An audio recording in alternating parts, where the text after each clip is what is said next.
오늘도 이 자리에 함께 하신 저와 여러분에게 하나님의 크신 은혜가 함께 하시기를 주님의 이름으로 축복드립니다. 지난 시간 우리는 북이스라엘의 왕 예후의 활약상과 함께 그의 죽음에 대해서 다루었습니다.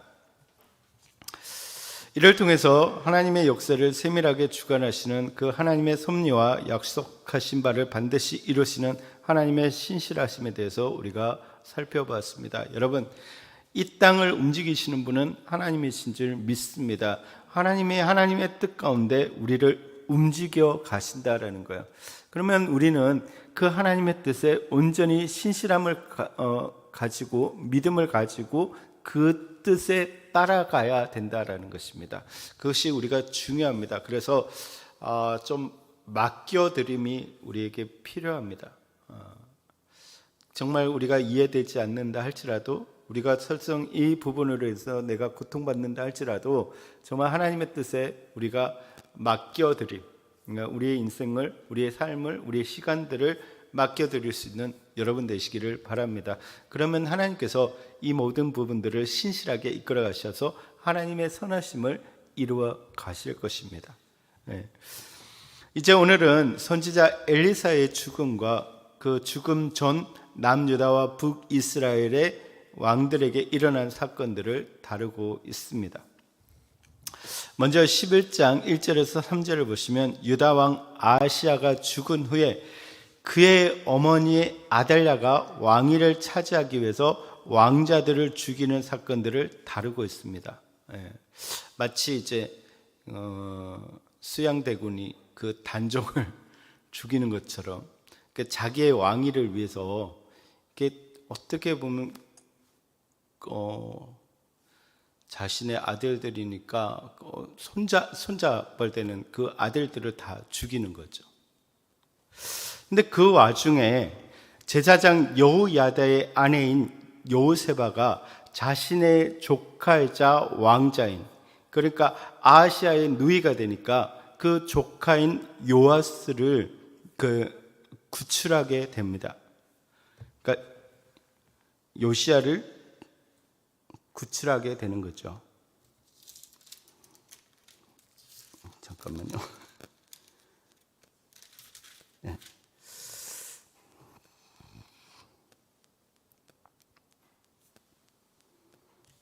이게 하다 보면은 헷갈리더라고요. 그죠? 이름이 요시야죠. 요시야 왕이죠. 그러니까 구출하게 됩니다. 맞나요? 11장을 보시면 요아스를 구출하게 됩니다. 이게 써놓는데 갑자기 헷갈리는 부분이 있어요. 그래서 그 와중에 그 여호야다의 아내 여호세바가 그의 자신의 조카이자 왕자인 요아스를 구출하게 됩니다. 그리고 여호와의 성전에 6년 동안 숨겨서 보호하게 됩니다. 이것은 완전히 끊어질 위기에 있었던 다윗 왕조를 보존했음을 의미합니다.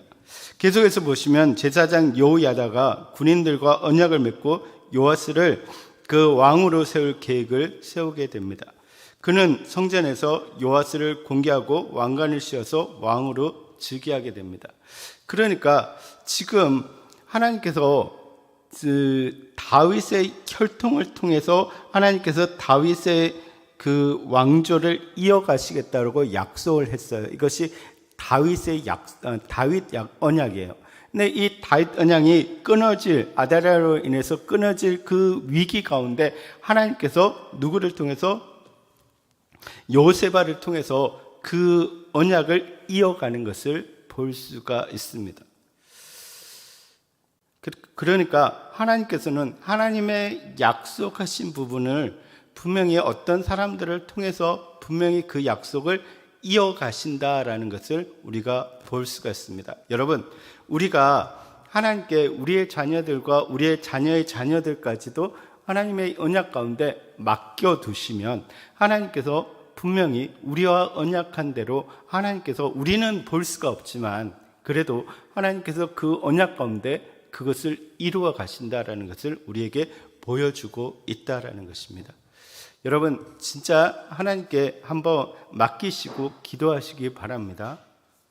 아멘. 네, 보시면 여호야다가 제사장 여호야다가 군인들과 언약을 맺고 요아스를 왕으로 세울 계획을 세우게 되는데, 그는 성전에서 요아스를 공개하고 그가 살아있다라는 걸 공개하고 왕관을 씌워서 왕으로 즉위를 시킵니다. 그때 요아스의 나이가 7세였다라는 것입니다. 그러니까 백성들은 기뻐하며 왕이여 만세를라고 외칩니다. 이렇게 하나님께서 다윗과 한 언약, 그러니까 다윗의 언약은 인간의 악행에도 불구하고 계속되는 것을 볼 수가 있습니다. 사실 여기서 아달랴가 요아스의 즉위식을 보며 반역이라고 외쳤지만, 사실 그 진짜 반역자가 누구인가 하는 거예요. 지금 그가 요아스가 왕위에 등극하는 걸 보면서 반역이라고 외쳤어요. 근데 생각해 보면 누가 반역자냐는 거예요. 그러니까 요아스가 반역자냐 아니면 아달랴 자신이 반역자냐 하는 거죠.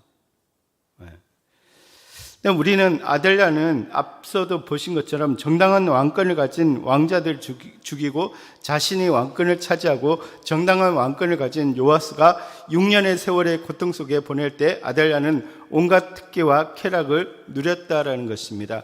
그래서 대제사장 여호야다는 아달랴를 대열 밖으로 몰아낼 것을 명령합니다. 이것은 바로 반역자에 대한 사형 선고였던 것입니다. 결국 아달랴는 성전 밖 말이 다니는 그 길바닥에 칼에 찔려 비참한 죽음을 맞이하게 되었다라는 것입니다. 여러분, 우리가 앞서도 아합과 이세벨 그리고 요람, 그러니까 아하시아의 죽음을 우리가 통해서 보신 것처럼 하나님은 악한 자를 반드시 심판하신다라는 것을 우리가 볼 수가 있습니다. 여러분, 하나님은 반드시 심판하신다는 거예요. 믿으십니까? 그렇다고 한다면 여러분, 우리의 심판을 하나님께 맡기시기 바랍니다. 그러니까 선과 악에 대한 부분은 하나님이 판단하시는 거예요. 근데 자꾸 우리가 판단해서 나는 선하고 너는 악해, 그래서 내가 너를 심판할 거야 라고 생각을 한다는 거죠. 여러분, 우리의 판단이 잘못될 수 있습니다. 저가 악할 수 있습니다. 그렇기 때문에 이 판단은 하나님께 맡기시기 바랍니다. 그러면 하나님께서 선과 악에 대해서 분명히 판단하시고 그 악에 대해서는 반드시 심판하신다라는 것을 우리는 기억해야 된다라는 것입니다. 그래서 원수를 갚지 말고 그를 우리는 사랑하고 위해서 기도해 주는 거예요. 그런데 만약에 우리가 기도해 줬는데 그가 받을 만한 것이 안 되면 어떻게 된다고요? 그것이 우리에게 오는 거예요. 그렇기 때문에 우리는 그를 판단하면서 우리를 심판할 것이 아니라 그를 축복해 주는 것이 더 낫다는 거예요. 여러분, 우리의 신앙이 좀 그런 모습이 되었으면 좋겠습니다. 그러고 난 후에 여호야다는 요아스에게 기름을 부어 왕으로 세우고 난 후에 하나님과 왕과 백성 사이에 언약을 새롭게 세우는 것을 볼 수가 있습니다. 대제사장인 그의 입장에서 백성과 왕이 모두 여호와 하나님 앞에서 언약을 갱신한 것이 필요하다고 판단했다는 것이죠. 그래서 유다 백성이 여호와의 백성이 되는 서약과 왕과 백성들 사이의 서약을 모두 시행한 것입니다. 이에 백성들은 거기에 하답에서 바알 신전을 파괴하고 우상을 제거하게 됩니다. 그리고 바알의 그 제사장 맏단을 죽임으로써 개혁을 단행하게 됩니다. 그리고 관리를 세워서 여호와의 성전을 수리하게 하고 백부장들은 왕을 호위하기 위해서 호위해서 왕자에 앉게 했습니다. 이로써 나라가 회복되었다라는 것입니다. 또한 하나님께서는 다윗 왕조를 지키신 것입니다. 근데 이 모든 것들이 어떤 한 영웅에 의해서 이루어진 것이 아니라 온 백성을 통해서 일하시는 하나님의 섭리로 이루어졌다라는 것을 우리가 볼 수가 있습니다. 여러분, 아무리 우리가 뛰어난 능력을 가지고 있고 재주를 가지고 있다 할지라도 우리는 하나님께 쓰이는 도구라는 것을 우리는 기억해야 됩니다. 그러니까 우리는 자꾸 우리의 능력을 생각해가지고 이렇게 하는 거죠. 내가 능력이 뛰어나서 이 일을 하는 거야. 나 아니면 안 돼. 라고 생각을 하는 거죠. 아니라는 거예요. 우리는 하나님의 도구예요. 하나님의 일을 해나가는 큰 줄기 속에서 나는 쓰임받는 도구라는 거예요. 그래서 귀하게 쓰일 수도 있고 아주 사소한 일에 쓰일 수도 있어요. 근데 귀하게 쓰이든 사소하게 쓰이든 우리가 하나님의 도구로서 그 안에서 최선을 다하면 하나님은 동일하게 보신다는 거예요. 네. 그렇기 때문에 하나님께서 보실 때는 착하고 충성된 종, 그러니까 작은 일에 충성하였으니 라고 말씀하고 있다는 거예요. 그러니까 아무리 작은 일이라 할지라도 우리가 쓰임받는다는 그런 믿음을 가지고 그 안에서 정말로 최선을 다해서 그 일에 충성을 다하면 하나님은 기뻐하신다는 거예요. 그러니까 우리에게 요구하는 것은 그냥 충성이라는 거예요. 충성. 근데 우리는 자꾸 그것을 넘어서서 인정받으려고 한다는 거예요. 그걸 드러내려고 하는 거죠. 그러니까 우리 마음속에 교만한 마음이 자리 잡고 있다는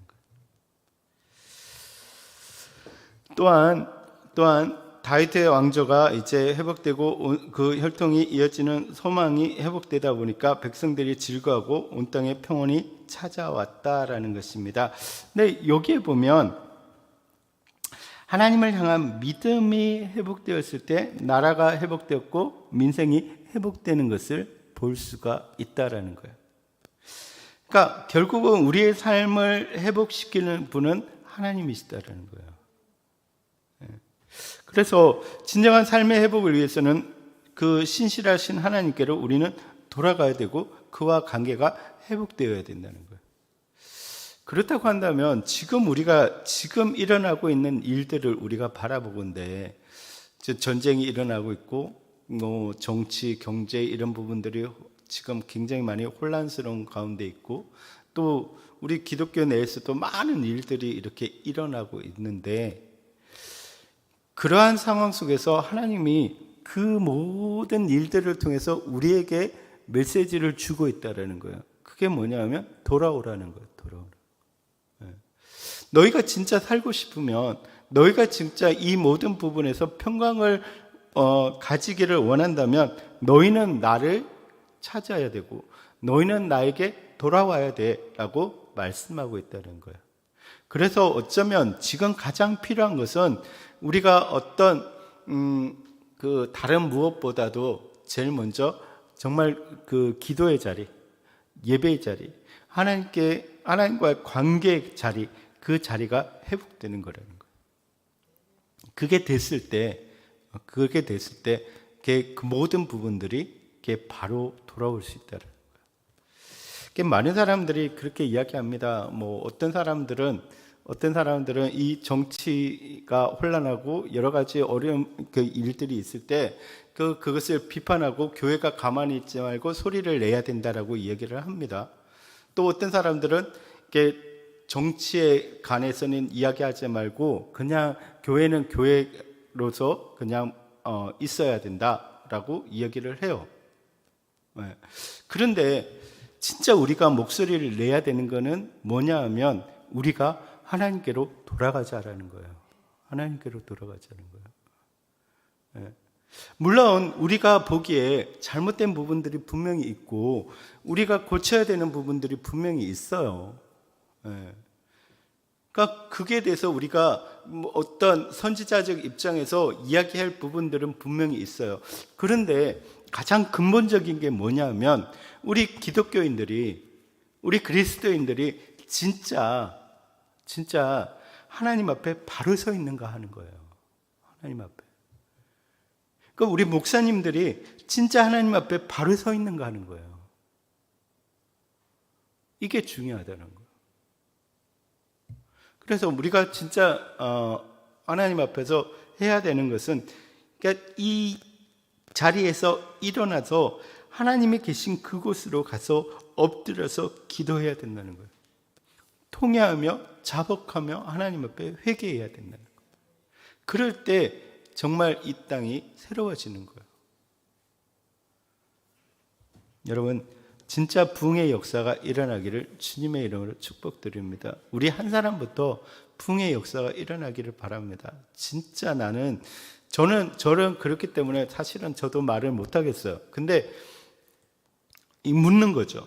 정말 이 땅을 위해서 눈물을 흘리고 기도하느냐는 거예요. 정말 이스라엘 백성들이 아니면 하나님의 음성을 들은 사람들이 정말 가슴을 찢으며 옷을 찢으며 제위에 앉아가지고 정말 하나님 앞에 통곡하고 울었던 것처럼 우리가 그러고 있는가 하는 거예요. 그러니까 우리가 그렇지 못하다면 진짜 우리는 잘못하고 있는 거죠.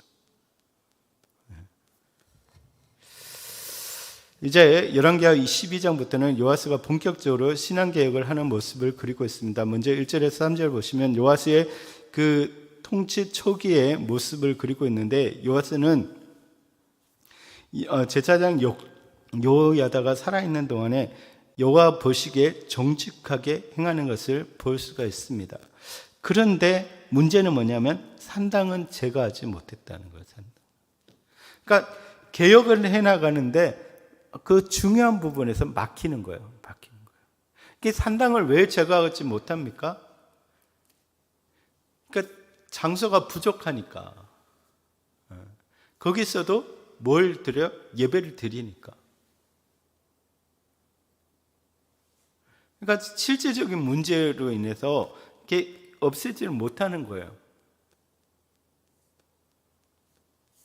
그러니까 우리가 진짜로 철저하게 하나님 앞에 바로 서야 되는데 그렇지 못한 부분이 있다는 거예요. 진짜 하나님 앞에서 신앙을 지켜나가는데 그럴 거죠. 이렇게 바쁘고 힘드니까, 또 이거 아니면 먹고 살기가 힘드니까, 이거 아니면 쉽지 않으니까. 그러니까 여기에서 막히는 거예요. 우리가. 목사님, 마음은 원이에요. 마음은 그러고 싶어요. 근데 목사님 생각해 보세요. 이거 아니면 먹고 살기가 힘든데, 이거 아니면 하기가 힘든데 목사님 어떻게 해야 됩니까? 어쩔 수 없지요. 여기에 맡기는 거예요. 여기에. 그러니까 지금 요아스도 다 이렇게 개혁적인 일을 해나가는데 어디에서 막히는 거예요? 산당에서 막히는 거예요. 북이스라엘 사람들도 뭐예요? 다 개혁해가고 바알도 없애고 진짜 미신도 없애고 다 우상도 없애고 다 없애는데 어디에? 금송아지에 걸리는 거예요. 왜요? 현실적인 문제니까. 우리도 마음을 다해서 정말 하나님 앞에 나오려고 합니다. 근데 딱 현실적인 문제에서 막히는 거예요. 그걸 넘어서야 되는데 넘어서지 못하는 거예요. 그러니까 그걸 넘어서는 게 뭐예요? 믿음이라. 믿음. 그러면 목사님은 그거 할 수 있어요? 저도 쉽지 않아요. 이게 현실적인 문제니까. 그렇잖아요. 이거 하면 못 살 것 같으니까, 이렇게 하면 정말 굶을 것 같으니까, 그 부분들을 우리가 정말 뛰어넘을 수 있는 믿음이, 그 성숙한 믿음이 여러분의 있기를 주님의 이름으로 축복드립니다. 그러니까 우리가 이걸 뛰어넘기 위해서는 뭘 해야 되냐면 경험을 해야 된다. 이걸 뛰어넘었을 때 하나님께서 나에게 어떻게 하셨다라는 부분에서 경험이 필요하다는 거예요. 그러니까 하나님이 진짜 살아계심을 경험해야지 할 수 있는 일이에요. 자, 요아스는 오래되어서 파손된 성전을 수리하기 시작합니다. 자신이 개혁을 주도하겠다고 나서는 것은 쉽지만 그가 개혁의 대상으로 전락하지 않고 초심을 유지하는 것은 어려운 일이라는 거예요. 오늘 우리가 볼 때 역사 가운데 비일비재 반복되었던 개혁의 주체가 개혁의 대상으로 전락하는 모습을 우리가 또 한번 살펴볼 수가 있다는 거예요. 여러분, 우리가 개혁을 주장하면서 개혁을 위해서 해나가는 것도 어려운 일 중에 하나지만 사실 그것을 갖다가 지켜나가는 게 굉장히 어려워요. 그러니까 초심을 가지고 나가는 게 어렵다는 거예요. 그러니까 많은 목사님들이 처음에 교회를 시작하고 교회를 이렇게 섬기기 시작할 때는 정말 열정을 다해서 순수한 마음으로 교회를 이렇게 해나갑니다. 근데 그것을 끝까지 유지하는 게 진짜 어렵다는 거예요. 진짜 어렵다. 여호야다는 요아스의 책망을 겸손하게 수용하고 개혁에 동참하는 것을 볼 수가 있습니다. 그러니까 성전 보수를 위해서는 무엇보다 재정 투명성을 확보해야 되고, 그것을 위해서 여호야다는 헌금 수납 창구를 일어나고 왕의 서기와 대제사장들과 함께 입회한 자리에서 헌금함을 열어서 수납했다는 거예요. 그러니까 그 이전까지 이제 성전에서 은을 받는데, 그러니까 제사장들이 여러 통로로 은을 받았다는 거예요. 은을 받았다는 거예요. 그리고 그것을 자기가 취하다 보니까 성전에서 일하는 사람들, 보수하고 성전을 지금으로 말하면 수리하는 사람들의 줄 돈이 없다 보니까, 그러니까 28년 동안이나 그걸 하지를 못하고 있었다는 거예요. 그러니까 이제 그 성전에 금을 받지 마 그랬더니 아예 안 받고는 일도 안 하는 거예요. 그래서 뭘 하냐면 이제 그 헌금을 받는 걸 갖다가 여호야다 입회하에 한 창고로 만들어서 그것을 받아가지고 투명하게 관리해가지고 그 성전 보수를 하는 사람들에게 그 돈을 주면서 성전 보수하게끔 했다라는 것입니다. 그러니까 현대인의 눈으로 보면 당연한 그 재정 운영법이지만 당시엔 그 지켜지지 않았기 때문에 성전 보수가 제대로 이루어지지 않았다라는 것입니다. 그래서 요아스는 이렇게 성전의 재정 투명성을 확보해서 성전 보수가 효과적으로 진행하도록 조치를 했다라는 것입니다. 이것은 그가 적어도 여호야다가 살아있는 동안에는 정직한 왕으로 평가받는 그런 근거가 되었다라는 것입니다. 그런데 여기까지는 좋았어요. 근데 성전을 보수하고 하나님 앞에서 정직하게 행하던 요아스지만, 그러니까 위기 앞에서 하나님을 의뢰하지 않고 일순간에 추락하는 것을 볼 수가 있습니다. 그러니까 북이스라엘을 괴롭히고 그 영토를 야금야금 빼앗고 있었던 그 아람의 하사엘이 그 남유다까지 위협하고 군대를 이끌고 진격해 왔다라는 것이에요. 그때 이 요아스는 마땅히 하나님을 믿고 하사엘을 대적해야 되는데, 그는 성전에 바쳐질 성물과 성전 곳간과 왕궁의 금을 다 하사엘에게 바침으로 전쟁을 피해 갔다는 거예요. 그러니까 지금 요아스는 아달랴에서 수탈된 성전을 보수했지만 위기 앞에서 그 자신도 뭘 했다는 거예요? 성전을 수탈했다는 거예요. 이해가 되십니까? 그러니까 분명히 재정을 확보하고 그 불법적으로 행하는 일을 막았는데, 지금 그 적이 쳐들어오니까 그 성전에 있던 것들을 줘버렸다는 거예요. 임의로. 그러니까 자기가 지금까지 했던 것이 뭐가 되는 거예요? 아무것도 아닌 것이 되어버렸다는 거예요. 그러니까 개혁을 시작했는데 그 개혁을 유지하고 그 개혁을 개혁한 마음을 가지고 초심을 가지고 끝까지 하지 못하고 결국은 무너지게 되었다는 거예요. 왜요? 그 하나, 믿음 때문에. 그러니까 하나님께서 분명히 능력을 주시고 하나님께서 힘이 되어 주셔서 이 하사엘을 이길 거라는 믿음을 가지고 대적을 해가지고 승리해야 되는데, 인간적으로 생각해가지고 뒤로 물러섰다는 거예요.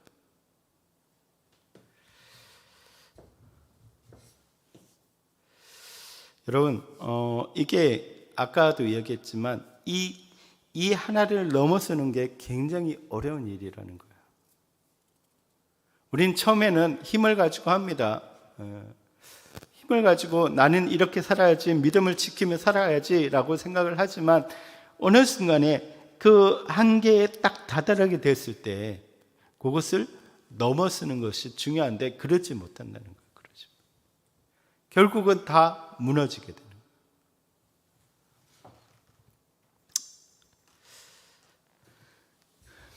그래서 결국은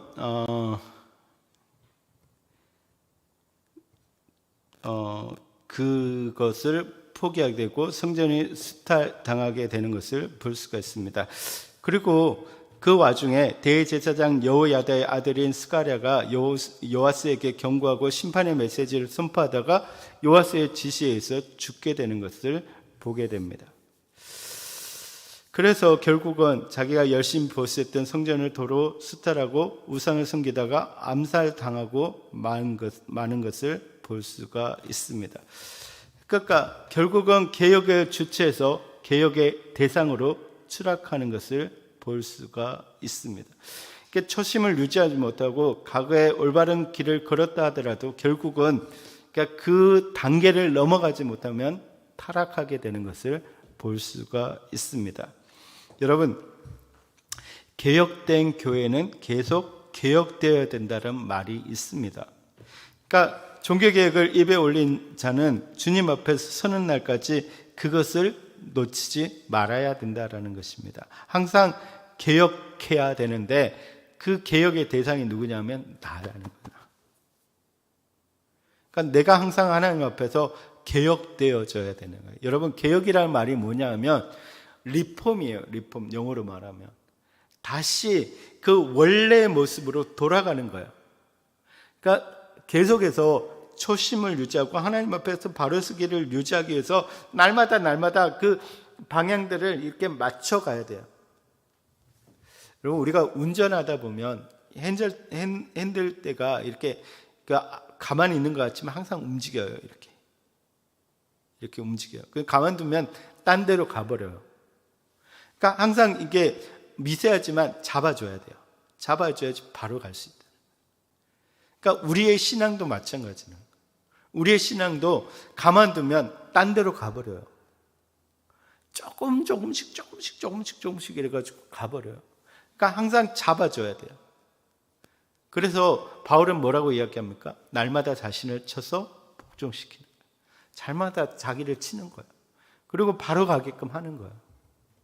그렇지 않으면 넘어진다는 거예요. 또 하나는 이 여호야다가 있었을 때는 요아스가 어떻게 됐어요? 바른 길을 걸어갔어요. 근데 여호야다가 없으니까 요아스는 어떻게 됩니까? 그 신앙을 잃어버리게 됩니다. 그래서 이 영적인 지도자의 역할이 얼마나 중요한지 우리가 볼 수가 있다라는 거예요. 네. 여러분, 진짜 우리 권사님들이 이 여호야다의 역할을 감당하면 좋겠습니다. 네. 그래서 우리 후배 권사님들, 우리 집사님들 그 신앙에 진짜 이렇게 조금씩 이렇게 맞춰갈 수 있도록 도와주는 그런 역할을 해야 된다는 거예요. 네. 우리도 그렇게 해왔고, 그렇잖아. 우리 예전에 권사님들이 참 무섭기도 했었어요. 네. 옛날에 장로님들도 무서웠고, 저희는 장로님이 진짜 무서웠어요. 장로님들이. 이게 우리 때는 주일날 사 먹지를 못했어요. 그래가지고 주일날 우리 교회 바로 앞에 그 마트가 있었어요. 마트가. 그 어린 마음에 얼마나 먹고 싶어요, 그죠? 틈이 있으니까 가잖아 이렇게 사 먹고 오면은 이제 그때 들키면 이제 장로님들이 야, 막 뭐라 하세요. 되게 무서워요. 이렇게 막. 그러니까 우리 집사님들이 또 뭐 주방일 하다가 뭐 하나가 떨어져가지고 만약에 막 시키면 막 그렇게 했어요. 근데 그 부분들이 맞는 것도 있고 틀린 것도 있어요, 분명히. 그런데 중요한 건 뭐냐 하면 바르게 하려고 힘쓰고 애썼다는 거예요. 바르게 하려고. 하나님 앞에 바르게 쓰려고. 그걸 갖다가 얘기를 했다는 거예요. 여러분, 우리의 모습이 좀 그렇게 되었으면 좋겠고, 또 우리가 그런 모델을 이렇게 그러니까 우리가 두면서 그 모델, 그 어떻게 보면 멘토라고 얘기를 하죠. 그분들의 본을 받아가지고 우리가 좀 이렇게 바르게 나아가는 그런 교회의 모습이 되었으면 좋겠습니다. 예, 아멘. 그러려면요, 우리 권사님들 기도 많이 하셔야 돼요. 진짜 기도 많이 하셔야 돼요. 왜냐하면 우리가 그분들한테 그 바르게 하려고 얘기하는 부분들이 때로는 상처가 될 수 있거든요. 내가 바로 하지 못하면 상처가 돼요. 본인이나 잘하지. 이렇게 된다고. 그렇기 위해서는 내가 내 자신부터 정말 기도하면서 바르게 가려고 노력을 하는 거예요. 그게 뭐냐면 영적인 권위거든요. 영적인 권위. 그냥 주어지는 게 아니라 진짜 기도하면서 바르게 나아가야 된다는 거예요. 또 한 가지 생각해 보면 우리가 외적인 성전 수리보다 더 중요한 것이 뭐냐면 우리 마음의 개혁이 일어나야 된다라는 것입니다. 이제 13장을 보면 북이스라엘 왕조로 시선을 돌리는 것을 볼 수가 있습니다. 예후를 이어 북이스라엘의 왕이 된 여호아스는 여로보암의 죄를 따르게 됩니다. 그래서 하나님께서는 또다시 아람 왕 하사엘과 베나단을 통해서 이스라엘을 징계하게 됩니다. 그때 여호야스는 하나님께 간구합니다. 그러자 하나님께서는 구원자를 보내서 이스라엘을 도우십니다. 이는 죄 가운데 회개하는 자에게 하나님께서는 긍휼을 베푸시는 것을 보여줍니다.